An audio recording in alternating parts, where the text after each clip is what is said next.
Hello everyone, good afternoon, and thank you for joining our daily UN press briefing. We will have two guest speakers today. First, Professor Manuel Baranje, the Assistant Director General and Director of the Fisheries and Aquaculture Division at the Food and Agriculture Organization.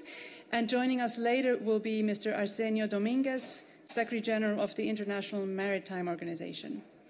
First, two brief announcements. A coalition of government and philanthropic partners today announced over $25 million in new contributions to the Global Fund for Coral Reefs, the world's leading financial instrument for coral reefs backed by the UN and a public-private coalition. And this evening, the UN Environment Programme and the Food and Agriculture Organization will announce 3 World Restoration Flagship Awards.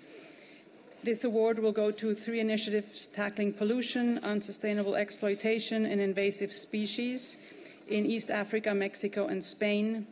And you will get more on that in a press release that we distributed. Now turning to our guest speaker, FAO Assistant Director General Manuel Baranje, you are launching today the 2025 edition of the Review of the State of World Marine Fishery Resources, the most detailed assessment of global marine fisheries to date. Tell us more. Thank you very much, moderator, and welcome everybody, and thank you for being here today. Just a few bits of information. Quelques informations.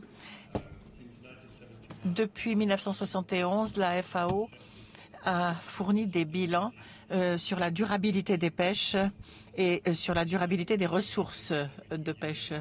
Il y a une mise à jour tous les 2 ans et un rapport qui va avec. Aujourd'hui, la méthodologie reste constante. Il y a environ 500 stocks dans le monde. Ce chiffre est stable. Depuis le début, dans les années 70, nous sommes restés constants dans la méthodologie et dans les résultats. Il semble que depuis 2015, cette évaluation est devenue l'indicateur acceptable pour atteindre l'ODD 14.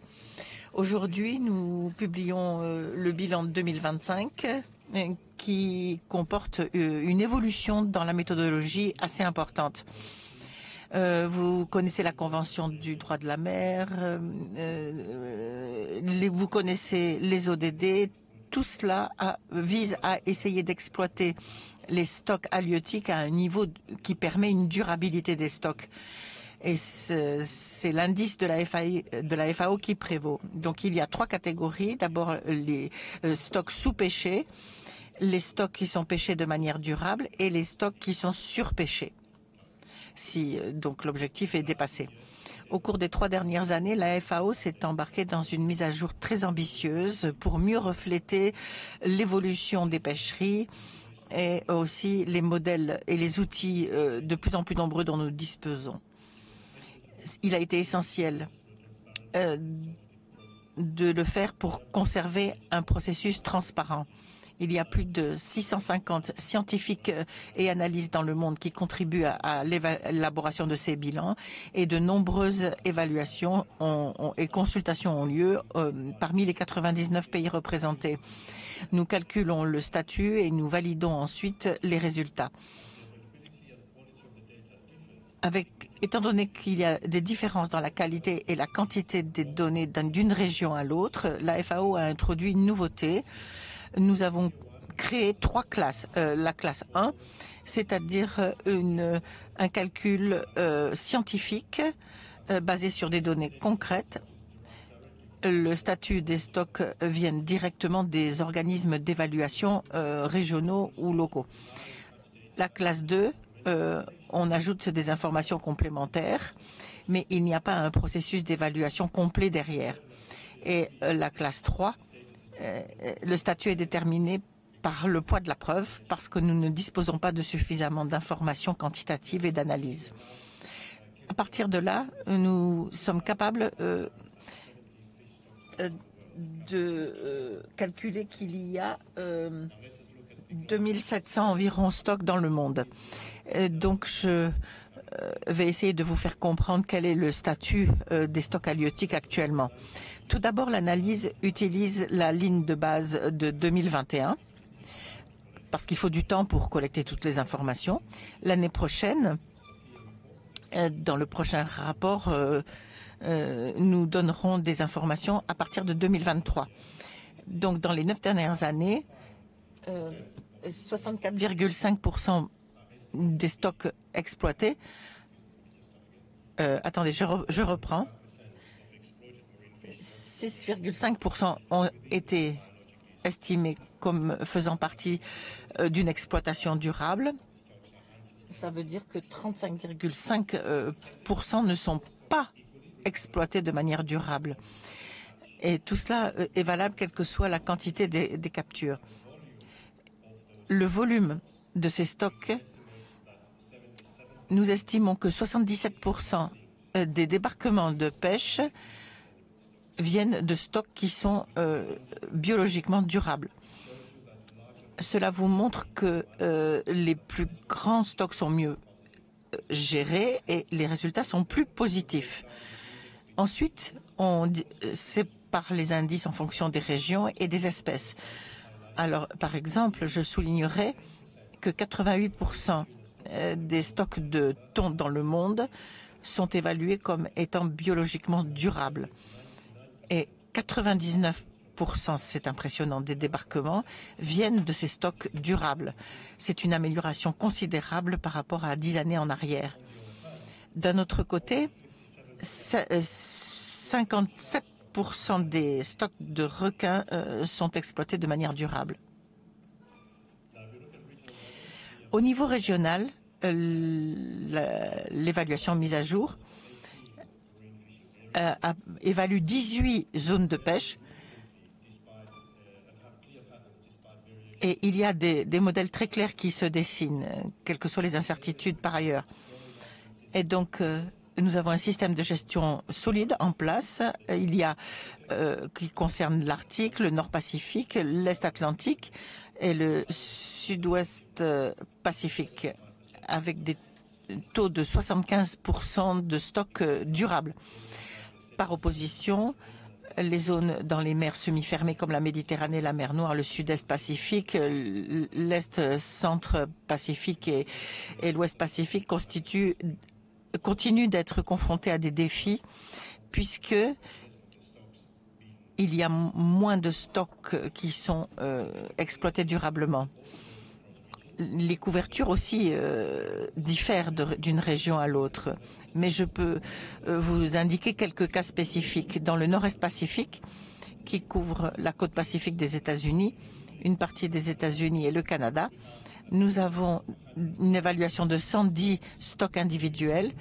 Si on exclut le saumon du Pacifique, 93% de ces stocks sont durables. Si on inclut les saumons, et c'est 85 petits stocks de saumon, la durabilité dans cette région tombe à 82% seulement. Les résultats sont contrebalancés par les taux de débarquement. 99% des débarquements viennent de stocks durables. Le Nord-Est Atlantique est une région importante également. C'est là où nous sommes. C'est la troisième zone la plus productive. Dans cette région, 76% des stocks sont classifiés comme étant durables, exploités durablement. En termes de débarquement, 87% viennent de stocks durables. Donc, il y a une augmentation considérable. Depuis le début, on est passé de 25% à 85% aujourd'hui. La Méditerranée et la mer Noire restent des zones problématiques car il y a un fort pourcentage des stocks qui est exploité non durablement. Donc, lors de la dernière décennie, il y a une baisse de 30% des stocks et la biomasse a augmenté de 15%. Et ce sont les pays qui ont recueilli les données. Mais ça prend du temps pour élaborer cet indice. Ensuite, il y a le sud-ouest Pacifique où nous avons évalué 166 stocks en Australie et la côte est donc de l'Australie et la Nouvelle-Zélande. 85% des stocks sont classés biologiquement durables. Pour la première fois, je tiens à le souligner, la FAO a fourni un indice pour l'Antarctique. Il y en a 50, tous gérés par la Commission pour la conservation des ressources de l'Antarctique marine. Elles sont toutes classifiées comme étant exploitées durablement. Et pour terminer, avant d'entendre vos questions, je voudrais vous dire que c'est en fait l'évaluation la plus complète qui n'a jamais été conduite. Et nous sommes basés sur la science, la technologie, les connaissances de centaines d'experts dans le monde entier. Cette évaluation globale utilise des outils et donc la gestion des stocks est le meilleur de ces outils. Donc nous souhaitons que toutes ces pêcheries soient placées sous gestion effective. C'est le plus efficace.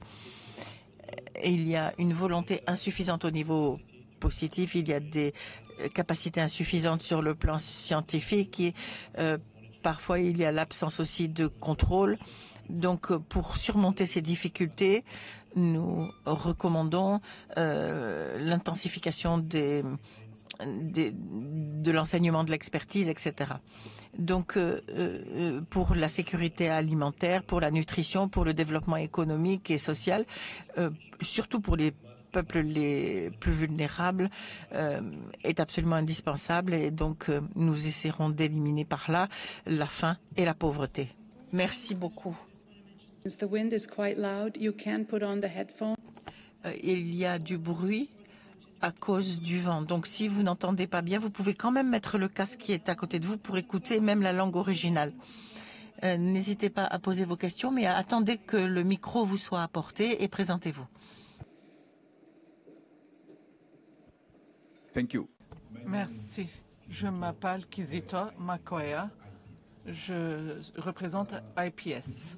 Est-ce que vous pourriez nous expliquer avec un peu plus de détails ce que vous entendez par la volonté politique insuffisante, surtout pour l'industrie de la pêche?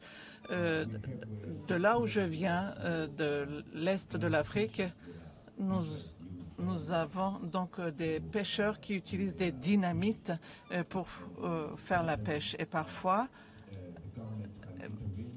le gouvernement intervient, mais seulement à diverses occasions. Le gouvernement introduit des politiques bizarres qui ruinent le bien-être des pêcheurs parce que c'est le gagne-pain.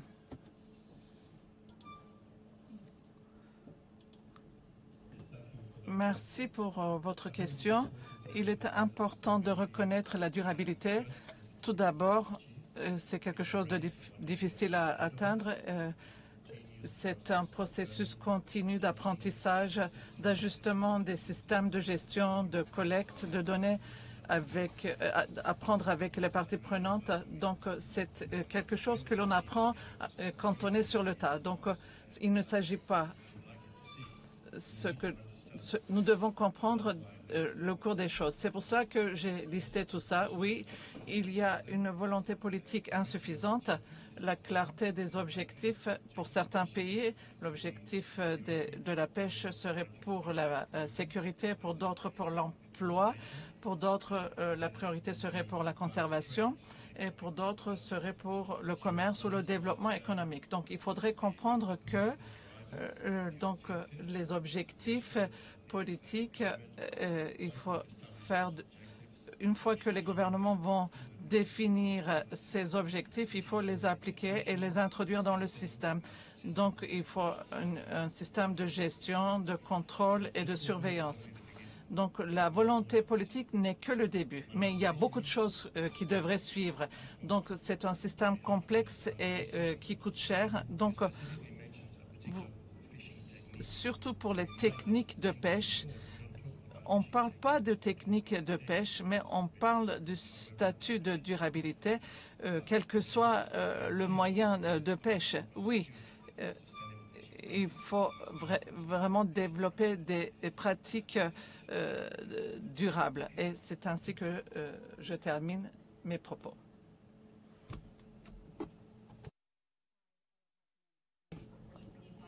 New Scientist, j'ai quelques questions. La première, vous mentionnez 2/3 des stocks sont donc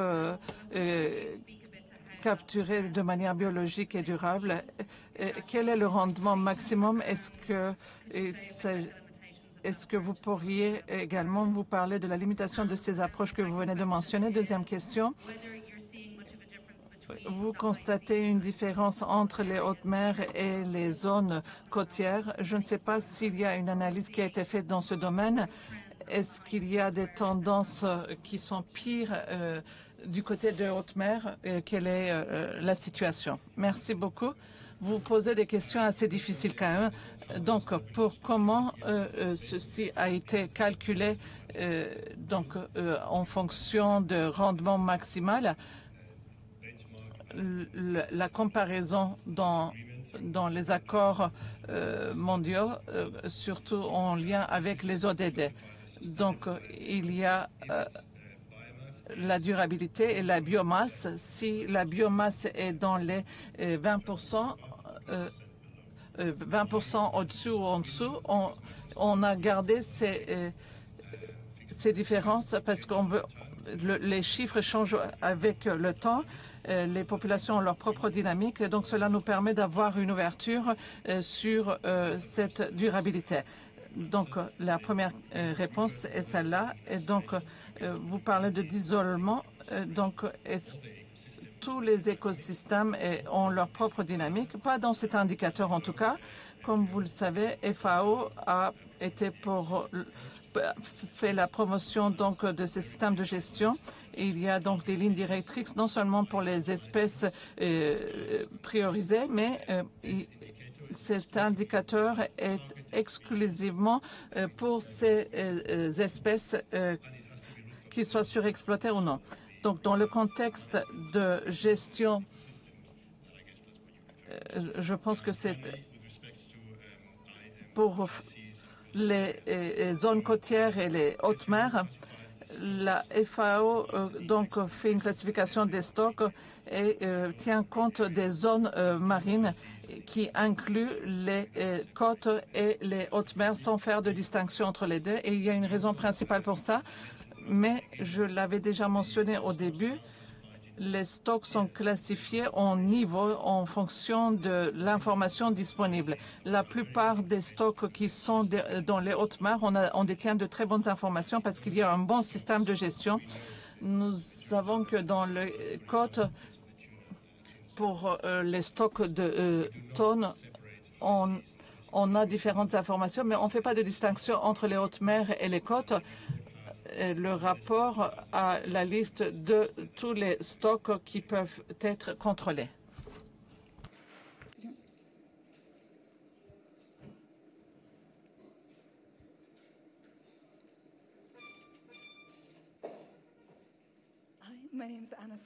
Je m'appelle Anna Scott.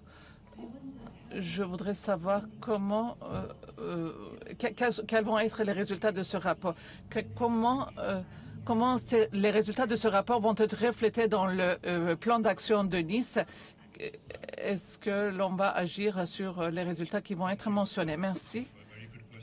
Et est-ce qu'ils vont faire part de la loi? Est-ce que FAO a préparé ce rapport et pourquoi on a cet indice tous les 2 ans? Tout d'abord, le savoir et la communication. Surtout pour tous ceux qui s'intéressent à la pêche, ce rapport permet de connaître les tendances. Donc, les analyses des statuts permettent de passer en action au niveau national. L'indice est une donnée depuis 1974. Cela permet aux régions de voir les tendances et de faire leurs propres conclusions et de constater les conséquences en fonction de ces tendances, si c'est positif ou négatif, et de prendre des actions en fonction de ça. Tous les 2 ans, FAO réunit tous les pays au sein des comités de FAO pour discuter des éléments techniques de la poche et de la durabilité agricole. Et ce rapport est publié juste avant les comités. Cela permet aux pays d'avoir les informations nécessaires et pour informer de leur action et de leur politique. La conférence des Nations Unies est bien plus large, bien évidemment, que les comités. Il est important pour tout le monde qui s'intéresse aux océans de comprendre tout d'abord qu'il y a un processus axé sur la science pour la pêche durable. Ceci est fait de manière collective avec des centaines de scientifiques et d'institutions qui contribuent à ces analyses. Ceci est important, il faut le savoir, parce que je pense que ce travail n'a pas lieu à huis clos, en tout cas. D'autres questions? Oui.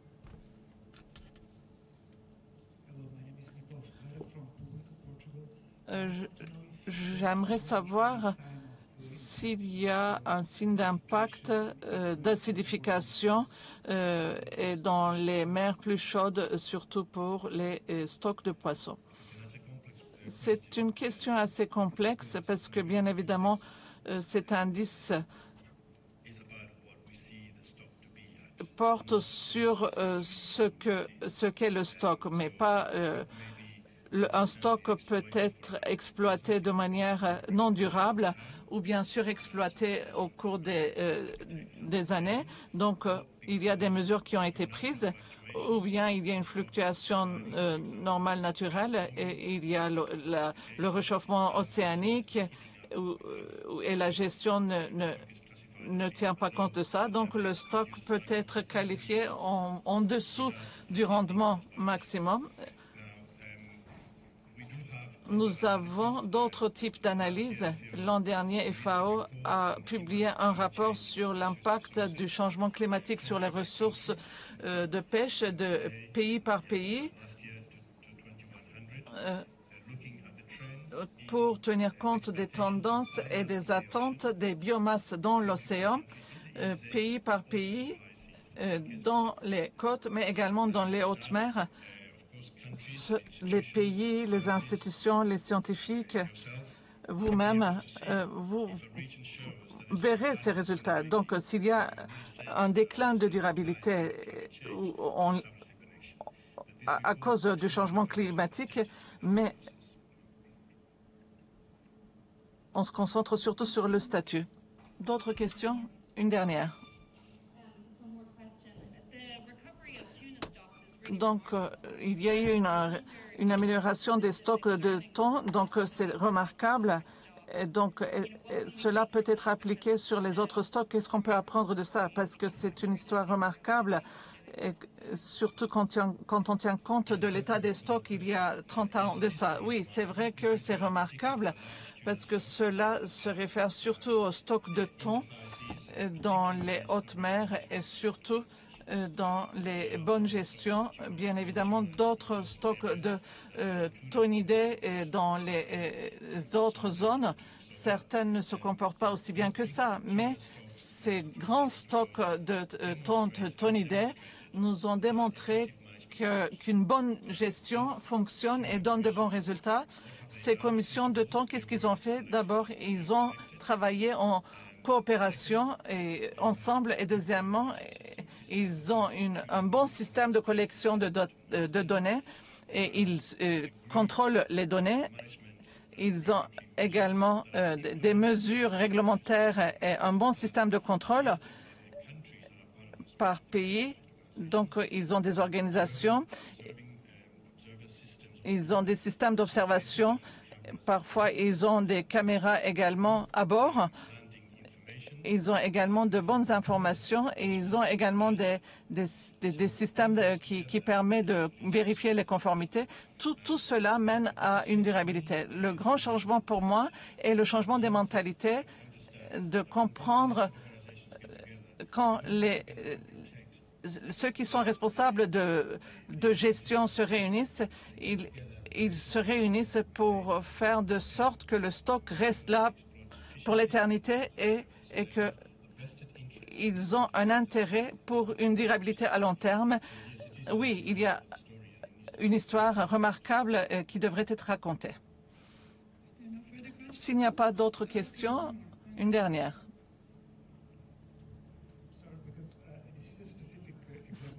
C'est un exemple spécifique.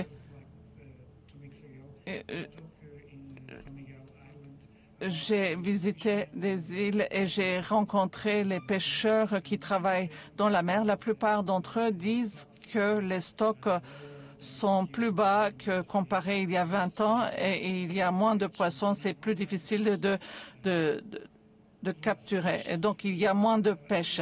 Donc, j'aimerais savoir comment eux, ils ont cette perception et que vous avez ces résultats dans ce rapport. Bien sûr, ce n'est pas contradictoire du tout.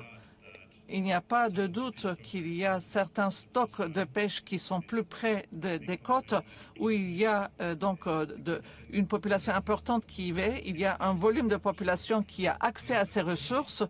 Ce sont souvent des ressources surexploitées. Plus exploitées. Donc, il n'y a pas de contradiction là-dedans. Donc, les pêches artisanales sont plus importantes pour la sécurité alimentaire et pour subvenir aux besoins. Il y a 600 millions de personnes qui dépendent de ça pour leur gagne-pain. Donc, ils produisent 40% des captures et donc ils sont plus petits par nomination. Mais il y a bien évidemment des défis. Nous avons des ressources qui sont accessibles par de nombreuses personnes avec peut-être des réglementations plus limitées. Mais il est important de comprendre que quand on regarde à ces images, à ces données, on mélange la pêche artisanale à grande échelle, à petite échelle. Donc, il faut justement aller dans les détails pour comprendre les tendances et comprendre ce que vous venez de mentionner. Je devrais mentionner également 35% des poissons sont surexploités. Ceci est un problème. Et il y a des zones comme la Méditerranée où il y a une région où il y a un nombre de populations assez important. Donc, ça pose un problème. Donc, il faut également prendre des mesures et on a des messages positifs et négatifs en même temps. Merci beaucoup. Merci donc Manuel et merci à la FAO pour cet excellent travail. Monsieur Arsenio Dominguez, le secrétaire général de l'Organisation maritime internationale, qui va prendre la parole.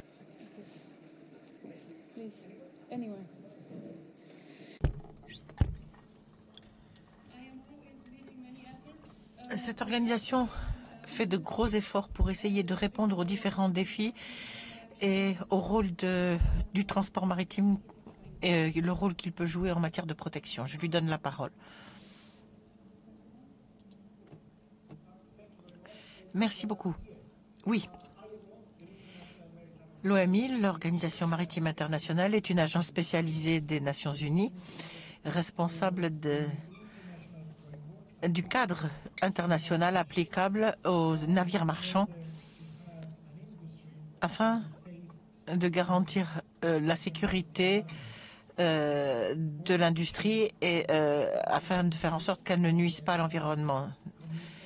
Notre engagement, nos obligations comportent également la nécessité d'une protection et d'assurer la durabilité des océans. 80% des biens sont transportés par mer sur cette planète. Il y a quelques exemples particuliers que j'aimerais mentionner sur lesquels nous travaillons. La protection de l'environnement est en particulier un sujet qui est lié et qui a été abordé dans la conférence. C'est la réduction de l'émission des gaz à effet de serre venant des navires. Ces navires, en effet, sont responsables de 3% des émissions chaque année. En 1923, nous avons adopté la stratégie de l'OMI pour essayer d'éliminer ces émissions et de décarboniser le secteur d'ici 2050. En avril dernier, Nous avons approuvé ces mesures à la fois sur le plan technique et sur le plan des prix. Il y a un mécanisme de fixation des prix qui sera adopté en octobre cette année pour une entrée en vigueur en 2027. Avec ça, nous serons capables d'introduire aussi des normes pour les émissions de gaz à effet de serre et aussi un mécanisme de prix qui permettra de collecter des ressources financières suffisantes pour que les organisations puissent contribuer à la décarbonisation du secteur, notamment pour pouvoir apporter un soutien aux petits États insulaires et aux pays en développement dont ils ont besoin. Au-delà de notre travail sur les émissions de gaz à effet de serre, nous avons fait la réglementation de l'interdiction de la pollution plastique émanant des navires, et ceci depuis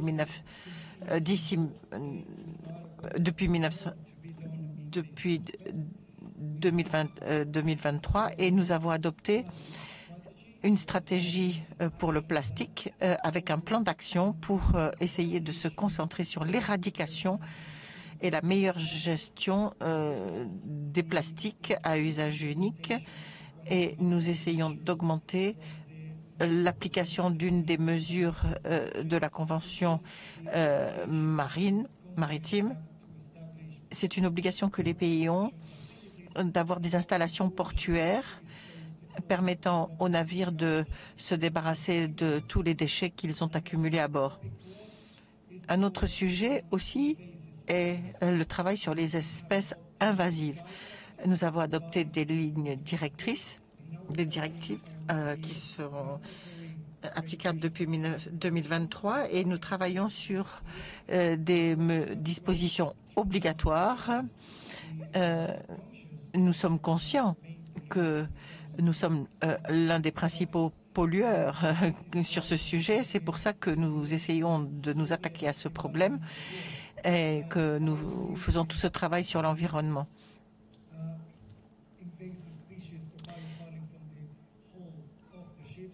Alors, les espèces invasives peuvent être réglées en améliorant les structures des navires. Donc, nous avons un ensemble de directives qui s'attaquent à tous les aspects de l'exploitation.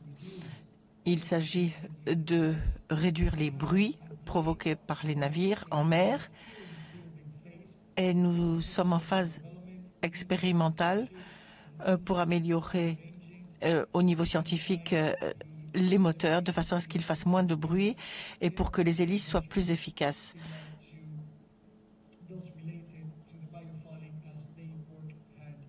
Et donc, nous travaillons main dans la main avec ces organisations. L'OMI s'est engagé à la protection de l'environnement, et c'est une responsabilité que nous partageons avec tous pour le bénéfice de la population mondiale. Mais nous travaillons aussi au bien-être des marins en mer parce que ils ont contribué à faire de cette industrie ce qu'elle est. Et aussi, nous ne devons pas les oublier. J'espère que j'ai bien résumé les principaux sujets sur lesquels nous nous penchons. Merci beaucoup. Est-ce qu'il y a des questions à poser au secrétaire général de l'OMI? Merci.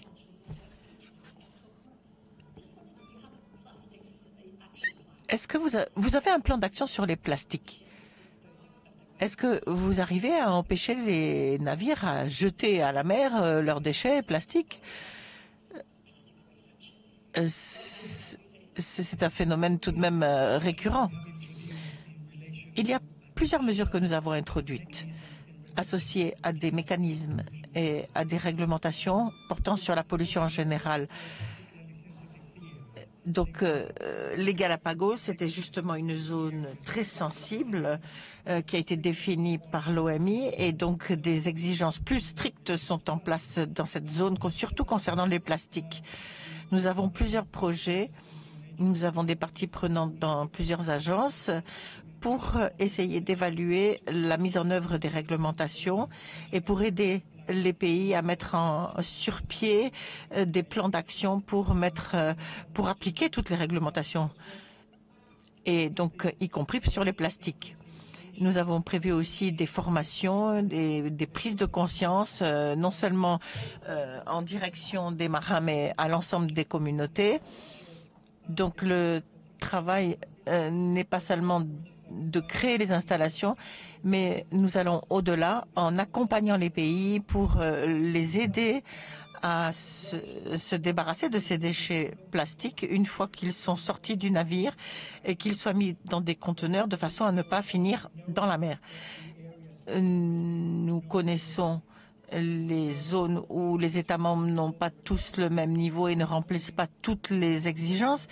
Et donc, nous avons un programme pour les assister dans ce domaine avec des projets spécifiques et que nous mettons en œuvre avec plusieurs parties prenantes.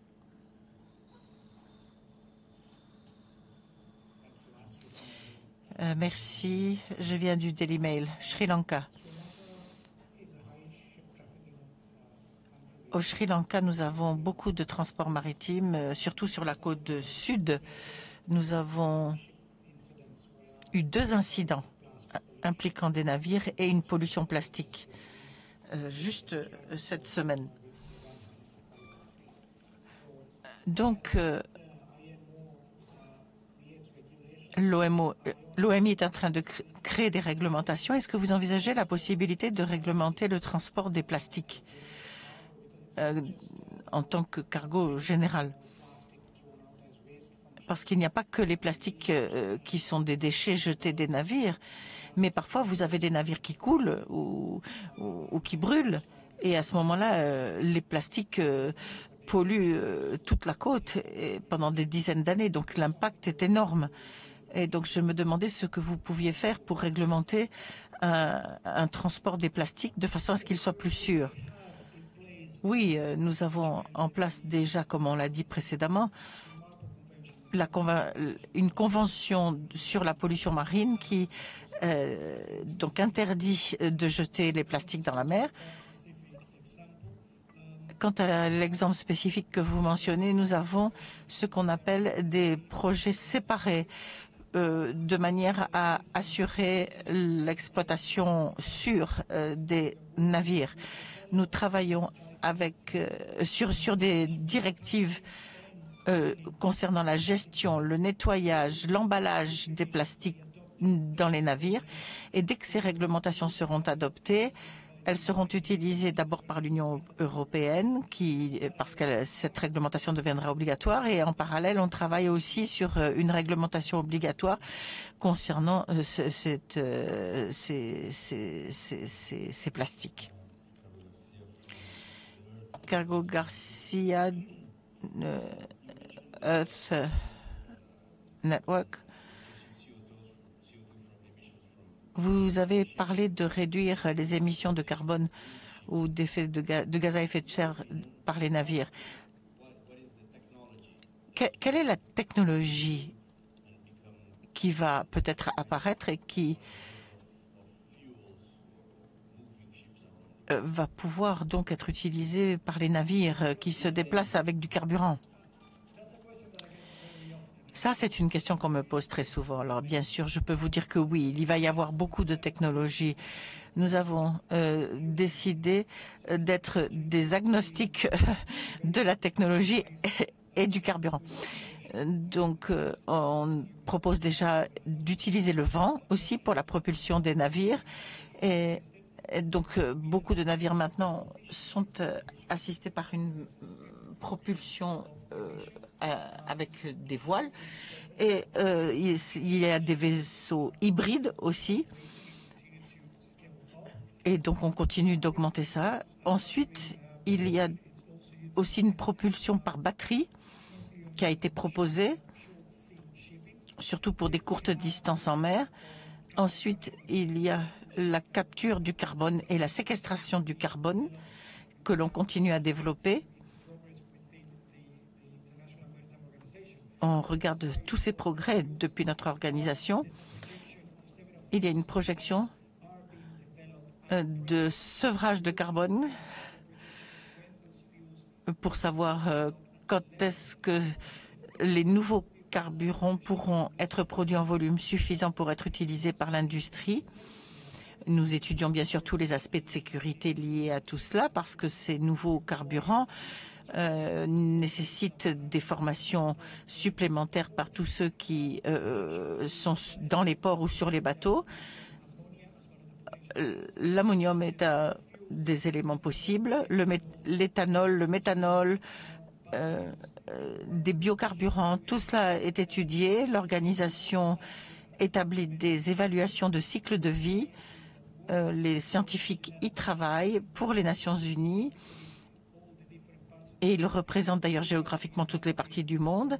Et donc nous procédons à l'analyse de tout cela parce que l'OMI a décidé que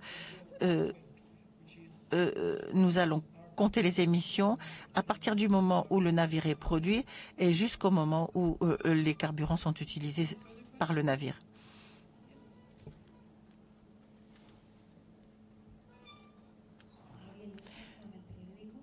Je viens de El Periódico.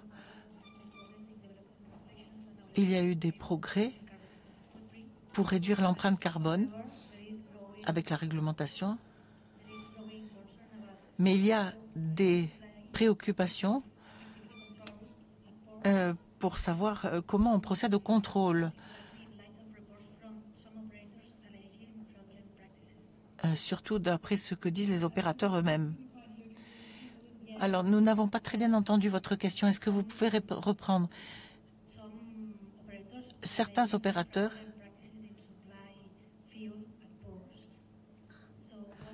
dans les ports parlent de l'approvisionnement en carburant. Je voulais savoir quels sont les mécanismes de contrôle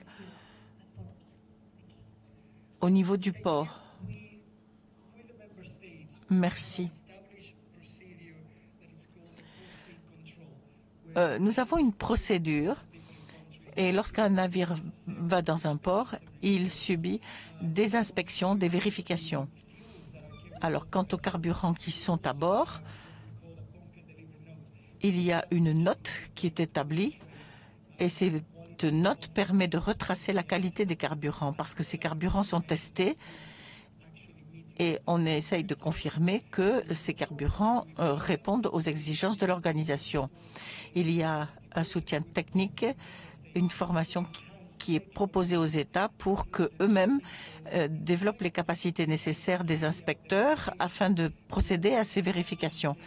Nous avons aussi en place un programme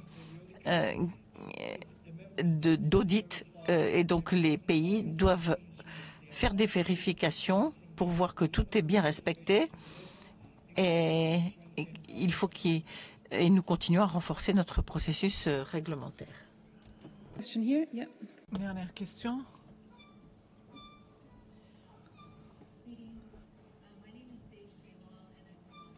Je viens de Los Angeles, KPFK Radio Station. Je voudrais vous poser une question qui concerne donc le peuple autochtone. Quels sont les composants de votre travail que vous faites? Est-ce que cela, quelle partie de votre travail va contribuer aux générations à venir? Donc, au sein de l'OMI, nous avons la participation non seulement des États membres, mais également des parties prenantes, les représentants du secteur, ainsi que des ONG représentent différents parties du secteur et des sociétés civiles. Par exemple, le composant Inuit qui ont le statut d'observateur au sein de l'organisation parce que nous faisons également le suivi de leur participation pour qu'ils puissent faire partie de ce processus de prise de décision. Nous faisons de notre mieux pour que toutes les parties prenantes soient incluses. Nous avons un plan, nous allons continuer pour avoir plus d'engagement, surtout pour le renforcement des capacités pour s'engager plus avec la jeunesse, parce que UN Youth travaille pour nous, mais nous donne des conseils et des idées pour qu'on puisse se rapprocher de la jeunesse. Donc, nous avons un processus réglementaire qui permet donc d'inclure tout le monde et de les engager. Cela nous amène à la fin de notre briefing. Nous vous remercions pour avoir partagé toutes ces informations.